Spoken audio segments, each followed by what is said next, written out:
আজকের ব্লগটা শুরু করলাম মেদিনীপুর থেকে।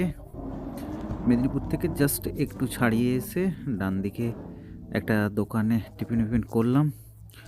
আজ মেদিনীপুর শহরের মধ্যে কিছু কাজ ছিল, কিছু জিনিসপত্র কেনাকাটা ছিল, যার জন্য সেখানে ব্লগটা বানাইনি কিছু, মানে ক্যামেরা অন করিনি, ক্যামেরা সেট আপটা লাগানোও হয়নি, এখানেই জাস্ট লাগালাম। এরপর আমরা গন্তব্যের দিকে রওনা হব। আর আজকের গন্তব্য হচ্ছে ঝাড়খণ্ডের একটা জায়গার নাম নিরসা। ওখানে আজকে স্টে করব। আর এখান থেকে মোটামুটি নিরসার ডিস্টেন্স 190-95 কিলোমিটার হবে, 200 কিলোমিটারের কাছাকাছি। মোটামুটি ধরে নিতে হবে 4.5 ঘন্টা মতো লাগবে, 4.5 থেকে 5 ঘন্টা এরকম একটা লাগা উচিত। মেদিনীপুর পেরোনোর পরে প্রথম জঙ্গল শুরু হলো। এই জঙ্গলটা মোটামুটি খাস জঙ্গল না কি এরকম একটা কিছু বলে থাকা হয়। আর এইটা মোটামুটি মনুষ্য সৃষ্ট একটা জঙ্গল, দুদিকেই শাল, সেগুন গাছ খুবই কম, শাল গাছের জঙ্গল, আর কিছু মূল গাছ রয়েছে, মূল গাছ বা মহুয়া গাছ। আর এই রোডটা মোটামুটি মেদিনীপুর থেকে একদম রানীগঞ্জ পর্যন্ত সোজাই গিয়েছে। রোডের কন্ডিশন খুবই ভালো, কিন্তু সমস্যা হচ্ছে রোডটা প্রচণ্ড গাড়ির চাপ রয়েছে। আর এই রকম গাড়ি কিন্তু সামনে যদি পড়ে যায় বড় গাড়ি, তাহলে কিন্তু ওভারটেক করতে কিন্তু বেশ সমস্যা হয়। না হলে মোটামুটি ওভারঅল রাস্তাঘাট নিয়ে কোনো অসুবিধা নেই, একদম ঝাঁকাস ঝাঁ চকচকে রাস্তা। আরেকটা সমস্যা যেটা হচ্ছে সেটা কিন্তু এটা এনএইচ হলেও, মানে ন্যাশনাল হাইওয়ে হলেও কিন্তু এই রাস্তায় প্রচুর পরিমাণে বাম্পার রয়েছে, যেটা কিন্তু খুবই অসুবিধা করে। আমরা এসে গেলাম বিষ্ণুপুর। এই বাম দিকে বিষ্ণুপুরের মোটামুটি শহরে যাওয়ার রাস্তা। আর আমরা সোজা বেরিয়ে যাব বিষ্ণুপুর হয়ে, তারপর বাঁকুড়ার পরে মেঝিয়া, রানীগঞ্জ হয়ে একদম সোজা নিরসা। কি হলো রে বাবা, এখানে গাড়িটা কেমনভাবে দাঁড় করে নেমেই পড়ি, এদিক দিয়ে বেরিয়ে যেতে হবে। এমন জায়গায় দাঁড় করিয়ে রেখেছে। এ দেখুন ডান দিকে যে এই ওভারব্রিজটা, এটা কাজ হচ্ছে সামনে এই রেল লাইনটাকে ক্রস করার জন্য। ফ্লাইওভার হচ্ছে, ফ্লাইওভারের কাজ চলছে, প্রায় শেষ হয়ে গিয়েছে, শুধু মাঝখানটা জুড়ে দেওয়ার বাকি রয়েছে, নাহলে বাকি প্রায় মোটামুটি কমপ্লিট। আশা করি হয়তো আর 3-4 মাস পরে যদি এদিক দিয়ে আসি, তখন হয়তো দেখা যাবে এটা উদ্বোধনী হয়ে যাবে। মেদিনীপুর থেকে বাইক স্টার্ট করার পরে হঠাৎ করে এসে আবার শুরু করলাম ফুটেজটা বাঁকুড়া থেকে। তার কারণ এর মাঝের যে ফুটেজগুলো সমস্ত খারাপ হয়ে গিয়েছে, সেগুলো কোনো কাজের নেই, সেই জন্যে মাঝের এই ফুটেজগুলো আপনাদের দেখাতে পারলাম না। এখানে বাঁকুড়াতে এসে মানে বিষ্ণুপুরের কাছে, বিষ্ণুপুরের জাস্ট ওই লেভেল ক্রসিংটা পেরোনোর পরে একটু চা জল খেয়ে নিয়ে তারপর ক্যামেরাটা ঠিক করলাম।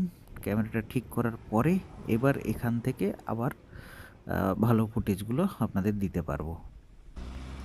এখন সময় 1:30, আর মোটামুটি আমরা বাড়ি থেকে 130 কিলোমিটার মতো রাইড করা হয়ে গিয়েছে। এবার স্টার্ট করব। গন্তব্য এখনও অনেক বাকি। তো এখন যে জায়গাটায় আছি এটা হচ্ছে রামসাগর। আর রামসাগর আপনারা হয়তো অনেকেই জানেন, এটা কিন্তু ডিম পোনার জন্য রামসাগর খুব বিখ্যাত। মানে ভারতবর্ষে আইএমসি মানে ইন্ডিয়ান মেজর কার্প, মানে রুই, কাতলা, মৃগেল, এই তিনটেকে একসঙ্গে ইন্ডিয়ান মেজর কার্প বলা হয়। এই মাছগুলোর ব্রিডিং কিন্তু এখানে হয়, আর ওই ডিম পোনা সারা ভারতবর্ষে এখান থেকে সাপ্লাই করা হয়। এর জন্য কিন্তু রামসাগর খুব বিখ্যাত। এই ডান দিকে রামসাগর স্টেশন, আর স্টেশনের আশেপাশে বা এই চত্বরটা পুরোটাতেই কিন্তু এই একই কাজ হয়ে থাকে, প্রচুর প্রচুর এরকমই রয়েছে। এটা হচ্ছে রামসাগরের বাজার, আর ডান দিকে রয়েছে রামসাগর স্টেশন। আমাদের গন্তব্য নিরসা।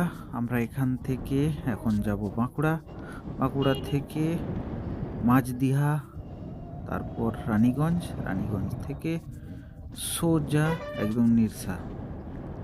আজকে বাইক চালানোর সবচেয়ে বড় চ্যালেঞ্জিং যেটা সেটা হচ্ছে প্রচণ্ড পরিমাণে উত্তর দিক থেকে হাওয়া দিচ্ছে, যার জন্যে কিন্তু মানে টেনে বেরিয়ে যাওয়া যাচ্ছে না। এত প্রেশার হাওয়া আর একদম ঠান্ডা হাওয়া। বাঁকুড়া জেলার মধ্যে প্রবেশ করার পরে কিন্তু ভিউটা আবার চেঞ্জ হয়ে গেল। পশ্চিম মেদিনীপুরের গড়বেতা, চন্দ্রকোনা এইসব এলাকার রাস্তার আশেপাশে প্রচুর পরিমাণে আলু চাষ বা সবজি চাষ এগুলো দেখা যাচ্ছিল। কিন্তু এই বাঁকুড়া ডিস্ট্রিক্টের মধ্যে ঢোকার পরে দুপাশে কিন্তু জমিগুলো একদম পুরো ফাঁকা এবং ধু ধু প্রান্তর। চাষবাস খুব একটা চোখে পড়ছে না। এখন সময় 1:38, আর এখনও পর্যন্ত যে রাস্তা আমরা রাইড করেছি সে রাস্তা কিন্তু একদম ঝাঁ চকচকে রাস্তা। কোনো খানাখন্দ বা সেরকম কিছু নেই, একদম ঝাঁ চকচকেই রাস্তা। শুধু মাঝে মাঝে বাম্পার রয়েছে, এটাই একটা সমস্যা। আর এই সামনে যদি বড় লরি ফরি এই গাড়িগুলো পড়ে তখন কিন্তু ওভারটেক করে যাওয়াটা খুব কষ্টকর। এখন সময় দুপুর 1:43, আর আমরা এখন যে জায়গায় এসেছি এই জায়গাটার নাম হচ্ছে ওন্ডা বা ওন্দা, যাই বলতে পারেন। এটা বাঁকুড়ার একটা খুব পপুলার একটা জায়গা। আজকের ওয়েদারটা কিন্তু রাইডিংয়ের জন্য একদম আদর্শ একটা ওয়েদার। একদম ঝলমলে রোদ আর ঠান্ডা হাওয়া বইছে। রাতের টেম্পারেচার প্রায় 12 ডিগ্রির নিচে নেমে যায়। এখন মোটামুটি প্রায় 18 কাছাকাছি রয়েছে। তো বাইক চালালে কিন্তু হাতে এবং ছাতিতে যে হাওয়াটা বাজছে খুব ঠান্ডা লাগছে। এবার বাইক রাইড একটা অন্যরকম মাত্রা পেল। ডান দিকে একদম রেল লাইন, আর রেল লাইন ধরে ছুটে চলেছে একটা ট্রেন। তার সাথে আমি চলেছি বাম দিক দিয়ে রাস্তার উপর দিয়ে রাইড করে। ওহ! কি দুর্দান্ত একটা দৃশ্য! এটা কিন্তু সচরাচর মেলে না। অনেক রাইড করেছি কিন্তু একসঙ্গে ট্রেন পাশ দিয়ে যাচ্ছে আর রাস্তা দিয়ে, রোড দিয়ে বাইক রাইড, এটা কিন্তু একটা অন্য মাত্রা যোগ করে।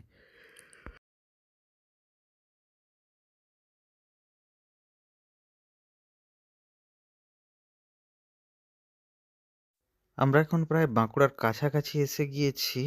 আর বেশি নয়, এখান থেকে আমরা ডান দিকে নেব। বাম দিকে চলে যাচ্ছে পুরুলিয়ার দিকে। আমরা পুরুলিয়ার দিকে যাব না, আমরা ডান দিকে দুর্গাপুরের দিকে খানিকটা যাব। তারপর আবার একটা রাস্তা ভাগ হবে, সেখানে আমরা বাম দিকে নেব।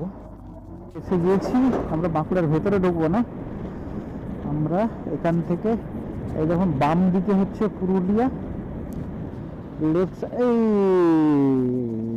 কচু, কচু চাপা পড়ে যাবি রে। বাম দিকে হচ্ছে পুরুলিয়া, ডান দিকে আমরা রানীগঞ্জের দিকে যাব। এখান থেকে ডান দিক রাস্তাটা গুলিয়ে ফেলছে অনেকে। Signal signal signal. এটা অ্যাকচুয়াল বেসিক্যালি একটা চার মাথার মোড়।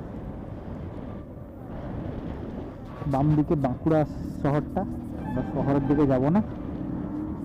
Raniganj 56 kilometre, Kolkata 216 kilometre. এখনো পর্যন্ত আমরা 130 কিলোমিটার অতিক্রম করেছি। আর মোটামুটি রাস্তার কন্ডিশন কিন্তু খুবই ভালো করবে, খুবই রাস্তার কন্ডিশন, কিন্তু সিঙ্গেল লেন, সাবধানে বাইক চালাতে হচ্ছে এবং প্রচন্ড বাম্পার, এটাই হচ্ছে অসুবিধা। এছাড়া আর সেরকম কিছু অসুবিধা করলাম না। আবার বাম্পার, প্রচুর বাম্পার, শেষ নেই, দিনে শেষ করা যাবে না, এত বাম্পার রয়েছে। এই দেখুন, এই একটা নদী,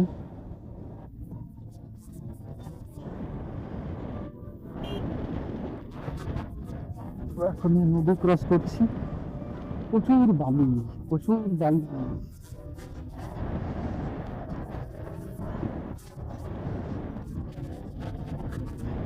অল্প জল রয়েছে। এইসব নদী। বাম দিকে হচ্ছে বাঁকুড়া টাউন, আমরা বাঁকুড়া টাউনে যাব না, আমরা সোজা বেরিয়ে যাব। ও লালু, এই, না দেখে রাস্তা পার হলে চাপা পড়ে যাবে রে। বাঁকুড়ার এটা হচ্ছে জাংশন পয়েন্ট, এখান থেকে আমরা ডান দিকে নেব। এখান থেকে আমরা ডান দিকে নিয়ে নিলাম। বাম দিকে হচ্ছে বাঁকুড়া শহরের দিকে চলে যাচ্ছে, বা ওখান থেকে পুরুলিয়ায় যাওয়া যায়। বেসিক্যালি আমরা যাব রানীগঞ্জ, আমাদের টার্গেট হচ্ছে রানীগঞ্জ। রানীগঞ্জ দিয়েই আমরা দিল্লি রোডে উঠবো।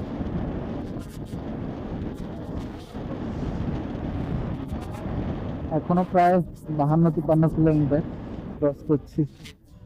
এই নদীটাতে জল একদম অল্প, আর নদীর মাঝখানে পুরো কাশবন হয়ে গেছে। টাইম এখন 2:32, আর আমাদের গন্তব্য এখনো 98 কিলোমিটার। মোটামুটি 45 কিলোমিটার পরে আমরা হাই রোডটা পেয়ে যাবো, দিল্লি রোড।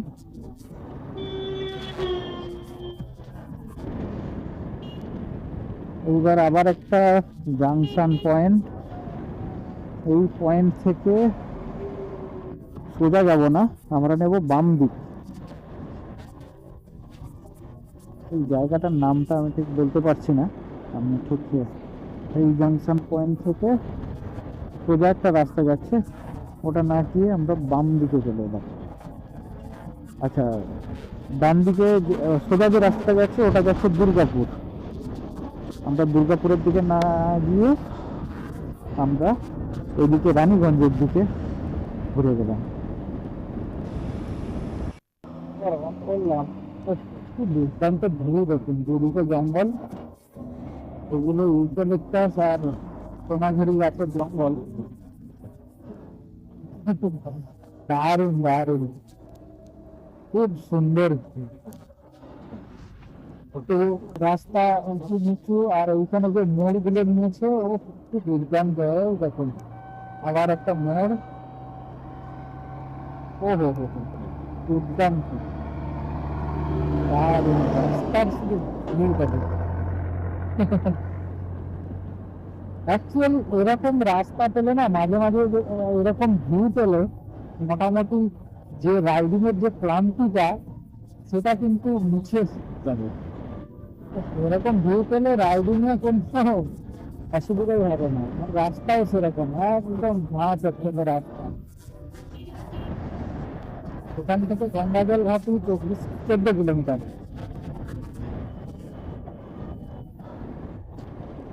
বাম দিকে রোডটা দাঁত নিয়েছে, কত সুন্দর একটা জিনিস।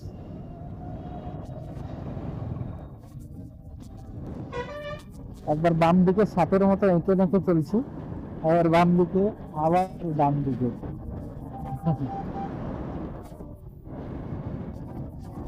ডান দিকে বাঁকলাম, আবার বাম দিকে, ডানে আর বাম, ডানে আর বাম। এটা জায়গাটার নাম হচ্ছে কাঞ্চনপুর। আবার ডান দিকে সাপের মতো এঁকে মেঁকে এঁকে মেঁকে চলছে।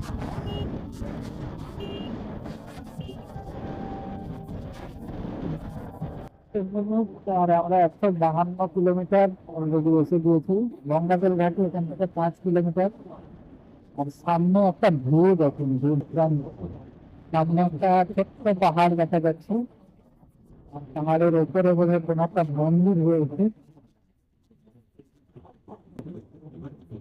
তার উপরে একটা মন্দির রয়েছে, আর এখানে একটা কোনো নদী, নিচ দিয়ে বোধহয় কোনো নদী রয়েছে,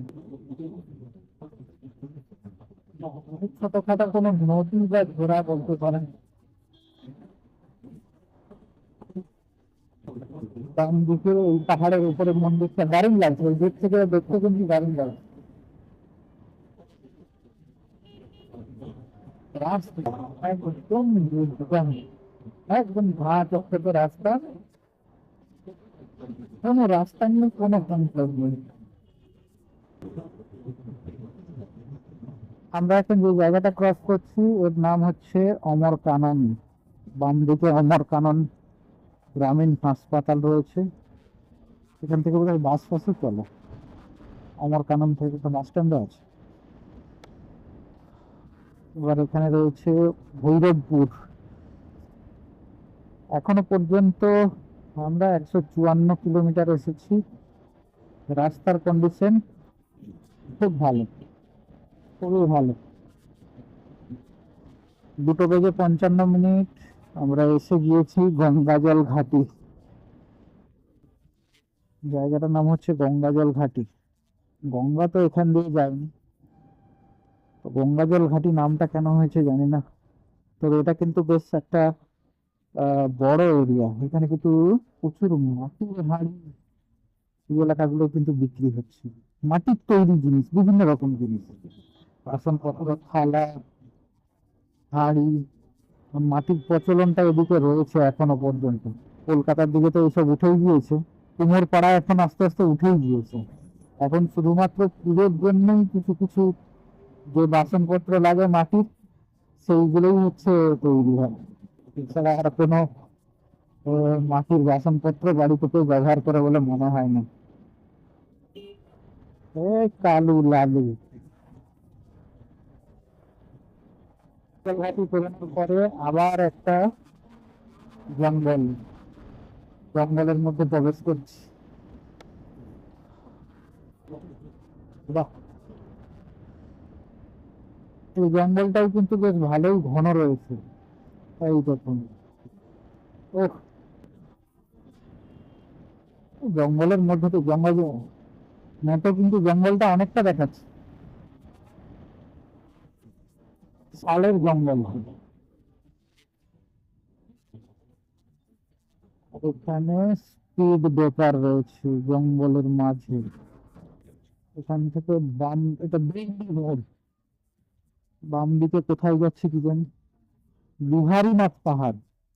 আচ্ছা, বিহারীনাথ পাহাড় আসতে চাইলে এখান থেকে বাম দিকে, মানে গঙ্গাজল ঘাটি আসার পরে এখান থেকে বাম দিকে Biharinath. Enjoy the beauty, this is life and life is enjoy. দারুণ। পথের সমস্ত ক্লান্তি এই দৃশ্য দেখে ধরে নিতে সার।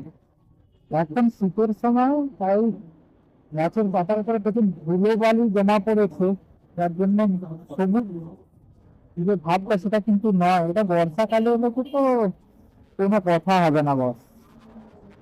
দারুণ। সামনে একটা কোনো পাওয়ার প্ল্যান্ট রয়েছে, চিমনিগুলো দেখা যাচ্ছে, অনেকগুলো চিমনি রয়েছে, 1 2 3 4 5 6 7 8, 8খানা চিমনি রয়েছে। সে ডিভিসির আন্ডারে, তা এনটিপিসি, মেঝিয়া থার্মাল পাওয়ার প্রজেক্ট, না, মেঝিয়া থার্মাল পাওয়ার কর্পোরেশন, এনটিপিসি এটাই হবে বোধ হয়। এনটিপিসি লেখা রয়েছে, জানি না ফুল ফর্মটা আবার ভালো করে জেনে নেব। এনটিপিসি, জায়গাটার নাম মেঝিয়া, তাই মনে হলো যে এটা এনটিপিসি নাম, মানে মেঝিয়া থার্মাল পাওয়ার কর্পোরেশন। এইটা গেট রয়েছে। ও আচ্ছা, এখানে মেঝিয়া সিমেন্ট প্ল্যান্ট রয়েছে একই জায়গায়। মেঝিয়া সিমেন্ট প্ল্যান্ট আর মেঝিয়া তাপবিদ্যুৎ কেন্দ্র দুটো একই জায়গায়। তার মানে মেঝিয়া তাপবিদ্যুৎ কেন্দ্র যে যেটা তৈরি হচ্ছে, তার যে ফ্লাই অ্যাশটা, সেই অ্যাশটা এই সিমেন্ট প্ল্যান্টে চলে আসছে। সিমেন্ট প্ল্যান্টে এসে এখানে সিমেন্ট তৈরি হচ্ছে। বাহ, যেমন কোলাঘাটে থার্মাল পাওয়ার প্রজেক্টের পাশেই যেমন রামকো সিমেন্ট রয়েছে, রানীগঞ্জ আর 25 কিলোমিটার, দুর্গাপুর না মেজিয়া 13 কিলোমিটার, দুর্গাপুর 27 কিলোমিটার। না, মেজিয়া কিন্তু এটা নয়। এবার তাপবিদ্যুৎ কেন্দ্রের নামটা জানতে হবে। এখানে একটা রেল লাইন ক্রস করেছে।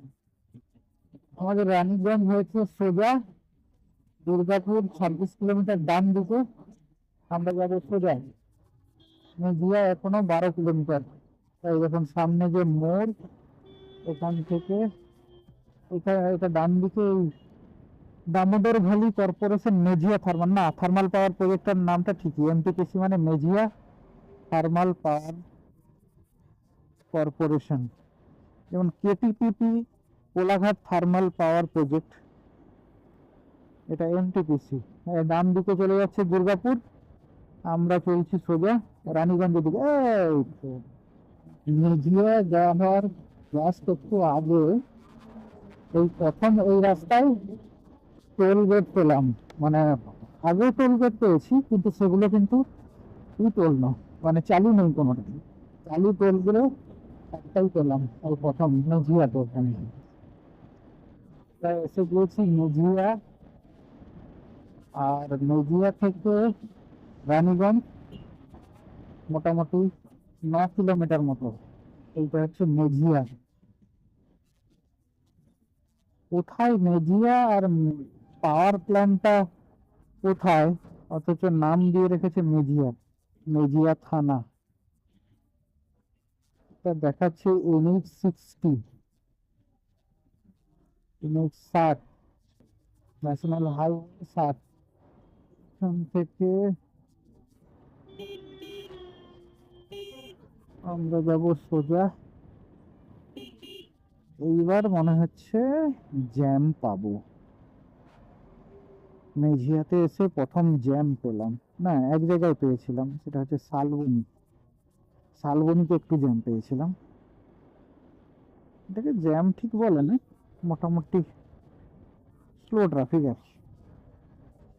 না, জ্যাম ঠিক না। এইবার ক্রস করব আমরা দামোদর নদী। দামোদর নদী, মেজিয়া ব্রিজ। এখানে কিন্তু রেল ব্রিজ আর সড়ক পথের ব্রিজ দুটো একসঙ্গে, ফারাক্কা ব্যারেজের মতো। তাহলে কি এটা ব্যারেজ নয়, এটা হচ্ছে এটা জাস্ট ব্রিজ। বাম দিকে বাহ, দামোদর নদীতে জল ভালো রয়েছে।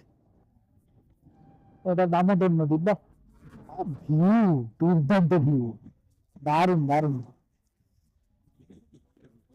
বাহ, একটা ট্রেন চলছে বাম দিকে, রেল লাইনে ট্রেন চলছে ব্রিজে, আর আমরা সড়ক পথ দিয়ে যাচ্ছি।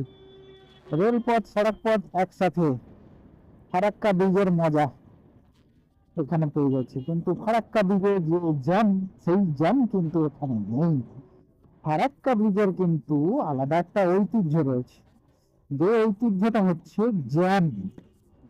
জ্যাম ছাড়া আমি 3-4 বার গিয়েছি, জ্যাম ছাড়া কখনো ফারাক্কা ব্রিজ ক্রস করতে পারি নাই। কিন্তু এই ব্রিজ ফারাক্কা ব্যারেজের মতো মজা নিয়ে কিন্তু জ্যাম ছাড়া পেরোনো যাচ্ছে।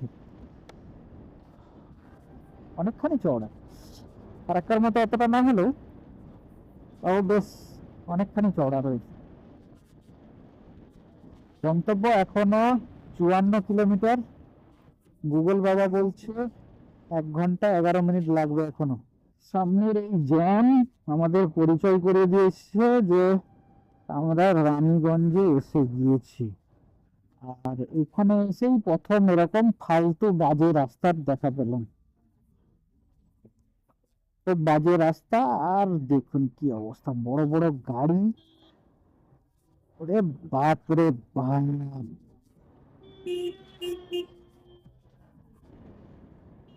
পুরো ধোঁয়ায় ভরে দিচ্ছে, এবারে ধোঁয়াতে ধুলো একদম ভরিয়ে দিচ্ছে। বেরিয়ে যেতে হবে এইভাবে, টপকাতে পারলে মুশকিল। এদের পেছনে ধুলো খেতে খেতে মাথা খারাপ হয়ে যাবে, পাগল করে দিচ্ছে এত জ্যাম। আর এই টোটো গুলো খালি মানে ভালো রাস্তা ছাড়া যেতে পারেনি, খারাপ রাস্তাতে উল্টে ফেলতে পড়ে যাবে। এখান থেকে কলকাতার দিকে যেতে গেলে ডান দিকে যেতে হবে। আর রানীগঞ্জ এটা একটু জ্যাম হয়, কারণ এই শহরটা তো গ্যাঞ্জাম, মানে খুব ঘনবসতিপূর্ণ শহর। এই টোটো ওরা কি করে, খারাপ রাস্তা ওরা ভালো রাস্তা দেখে যাবে এবং মাঝামাঝি যাবে, ফলে কি হয়, পুরো জ্যাম পড়ে যায়। আর শহরের এখন যানজটের একটা প্রধান কারণ হচ্ছে টোটো। এরা না সাইড দিতে পারে না ওভারটেক করতে পারে। তাই নিশ্চয়ই সামনে কোনো টোটো আছে, হ্যাঁ, এই দেখ, যেটা বলছি, সামনে ওই দুটো টোটো কোথায় দাঁড়িয়েছে, সাইড দিয়ে যাওয়া যায় কিন্তু সাইড দিয়ে যাবে না, যেতে পারবে না। অ্যাকচুয়ালি অসুবিধা আছে, এরা টোটোর ডিজাইনটাই এমন ফালতু ডিজাইন, এখানে একটু ওলট পালট হলেই উল্টে পড়ে যাবে। সেজন্য কি হয়, এরা সব সময় মাঝামাঝি ভালো রাস্তা দেখে যাবে। ফলে কি হয়, অন্যান্য গাড়ি এদের পেছনে জ্যাম। এই দেখুন সাইডে কতটা জায়গা রয়েছে, যাচ্ছে কোথা দিয়ে, একটু সাইড করে গেলে যাওয়া যায়, কিন্তু এই যে রাস্তার ঢাল,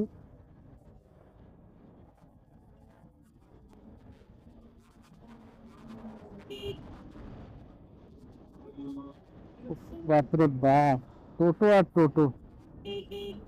আর মোটামুটি 2-2.5 কিলোমিটার মতো গেলে হচ্ছে NH2 জাংশনটা পেয়ে যাবো, যেটাকে পাঞ্জাবি মোড় বলে। পাঞ্জাবি মোড় জাংশন সামনাসামনি এসে গিয়েছি। NH2 জাংশন, পাঞ্জাবি মোড়। এই পাঞ্জাবি মোড়ে উঠে গেলাম, ওপর দিয়ে NH2 যাচ্ছে, দিল্লি রোড, আর এই রোডেই আমরা উঠবো। আর বাম দিক দিয়ে আমরা এই রোডের উপরেই করবো। এই রানীগঞ্জ শহরটা পেরোতে কত টাইম লেগে গেল, বেরিয়ে যাই এখান থেকেই, যানজট থেকে আগে বেরিয়ে যাই, তারপর একটু দাঁড়াতে হবে, মাইনাস করতে হবে, ওর ফোনটা চার্জ শেষ হয়ে যাচ্ছে, চার্জ দিতে হবে। এই আমরা এবার উঠে পড়লাম, এখনো উঠিনি, মোটামুটি উঠে গিয়েছি। NH2 ন্যাশনাল হাইওয়ে 2, 2 নম্বর জাতীয় সড়কে কানেক্ট করে গেলাম। ওহ, কি শান্তি। গন্তব্য এখনো 47 কিলোমিটার, 50 মিনিট মতো সময় লাগবে দেখাচ্ছে। দেখা যাক কখন পৌঁছায়, ওখান থেকে আবার ভেতরে যেতে হবে। 51 মিনিট, আর আমরা 193 কিলোমিটার এসে গিয়েছি। আমাদের এখনকার গন্তব্য আপাতত 40 কিলোমিটার, আর এখান থেকে মোটামুটি আর 40 মিনিট মতো লাগবে। পাঞ্জাবি মোড় থেকে কিন্তু এদিকে হাইওয়ের মধ্যেও কিন্তু প্রচুর স্পিড ব্রেকার দেওয়া রয়েছে, মাঝে মাঝেই কিন্তু জাংশন রয়েছে যেখানে প্রচুর স্পিড ব্রেকার দেওয়া রয়েছে, গাড়িতে দিয়ে স্পিড ব্রেকার। এই দেখুন সামনে আবার একটা স্পিড ব্রেকার। জায়গাটার নাম চাঁদা মোড়, এখানে হলো চাঁদা দিতে হয়, তাই বোধহয় চাঁদা মোড় নাম। বাম দিকে আসানসোল বাম দিকে বেরিয়ে যাচ্ছে, আর আমরা সোজা NH2 ধরে বেরিয়ে চলেছি। স্বাগতম। বাম দিকে দেখুন মাতৃত্বের শহর আসানসোল। কাজ হচ্ছে, ব্রিজের উপরে কাজ হচ্ছে। কল্যাণ মোড়ে এসে গিয়েছি, সিগন্যাল ছেড়ে দিয়েছে। বাম দিকে এটা কোথায় যাচ্ছে, কল্যাণ মোড় থেকে সোজা। এখন বাজে 3:59, মানে 4টে বেজে গেলে। আর গন্তব্য এখনো 33 কিলোমিটার, সময় লাগবে প্রায় 8 ঘন্টা মতো। এইবারে যে ফ্লাইওভারটা, এই ফ্লাইওভারের বাম দিকে হচ্ছে আসানসোল শহরের 1 কিলোমিটার, আর ডান দিকে চলে যাচ্ছে দুমকা, ঝাড়খণ্ডের একটা পপুলার ডিস্ট্রিক্ট দুমকা শহর, তার ডান দিকে চলে যাচ্ছে। এই যে বাম দিকে যে সার্ভিস লেন দেখা যাচ্ছে, ওখান থেকে ডান দিকে হচ্ছে আসানসোল, ডান দিকে দুমকা, বোধগয়া। চিত্তরঞ্জন ডান দিকে, পুরুলিয়া বাম দিকে। এখান থেকে পুরুলিয়া দিয়ে যে রাস্তাটা সেটা ওইখানে এসে কানেক্ট করছে। আমাদের গন্তব্য আর 20 কিলোমিটার বাকি, টাইম লাগবে 20 মিনিট মতো। রাস্তা খুব সুন্দর। প্রথমের দিকে কিছুটা জ্যাম পেয়েছিলাম, তারপর কিন্তু রাস্তা মোটামুটি ফাঁকাই রয়েছে। সামনে একটা পাহাড় দেখা যাচ্ছে, ক্যামেরাতে আসবে না, এবারে পাহাড়ি এলাকা শুরু হয়ে গেল। আর একটু এগোলেই কিন্তু ডান দিকে পরেশনাথ পাহাড় পড়ে। পরেশনাথ পাহাড় আমরা কাকুকে দেখাবো, আজকে আর ওদিকে যাবো না, আমার কাজ রয়েছে দিদিকে, এখানে আমি ভিডিওটা শেষ করবো। আমার রাস্তার অভিজ্ঞতা তুলে ধরলাম। পাহাড়ি এলাকা শুরু হয়ে গিয়েছে, তখন ডান দিকে একটা পাহাড় দেখা যাচ্ছে, ছোট ছোট পাহাড়। ডান দিকে একটু সামনে এগিয়ে গেলে এখানে কিন্তু পরেশনাথ পাহাড় দেখা যাচ্ছে। পরেশনাথ পাহাড় বেশি দূরে নেই। পরের ভিডিওতে আমি পরেশনাথের পাহাড়ের ওখান দিয়ে যাওয়ার সময় তার অভিজ্ঞতার কথা তুলে ধরবো। তো এগুলো অ্যাকচুয়াল পাহাড় নয়, এগুলো হচ্ছে মানব সৃষ্ট পাহাড়। মানে অ্যাকচুয়াল এখানে রয়েছে কলিয়ারি, মানে কয়লা খাদান। কয়লা উত্তোলন করার জন্য যেসব খনাখনি হয়, তার ম্যাটেরিয়াল গুলো দিয়েই এরকম পাহাড় তৈরি হয়েছে। ঝাড়খণ্ড কিন্তু প্রাকৃতিক সম্পদের জন্য বিখ্যাত, মানে প্রচুর প্রাকৃতিক সম্পদ কিন্তু এখানে পাওয়া যায়। কয়লার খনি থেকে শুরু করে অ্যালুমিনিয়াম, তারপর অভ্র সংস্থা, এগুলোর কিন্তু প্রচুর খনি রয়েছে এখানে। আরো একটা জিনিস যেটা সব থেকে মূল্যবান, সেটা হচ্ছে ইউরেনিয়াম। ইউরেনিয়ামের খনি কিন্তু এখানে রয়েছে। ডান দিকে মাইথন ড্যাম, মাইথন ড্যাম ডান দিকে। আমরা যাবো সোজা, আমাদের আর 14 কিলোমিটার রাস্তা, আর 14 কিলোমিটার যেতে হবে। এই নদীটা পেরেছি ডান দিকে, কি অপূর্ব ওই মাইথন ড্যাম দেখা যাচ্ছে। মাইথন ড্যাম থেকেই নদীটা বেরোচ্ছে। মাইথনের ড্যামে জল ছাড়লে এখান দিয়ে বেরিয়ে যাবে। উফ, কি দুর্দান্ত ভিউ, পাহাড় ঘেরা মাইথন ড্যাম, দারুণ দারুণ দুর্দান্ত ভিউ।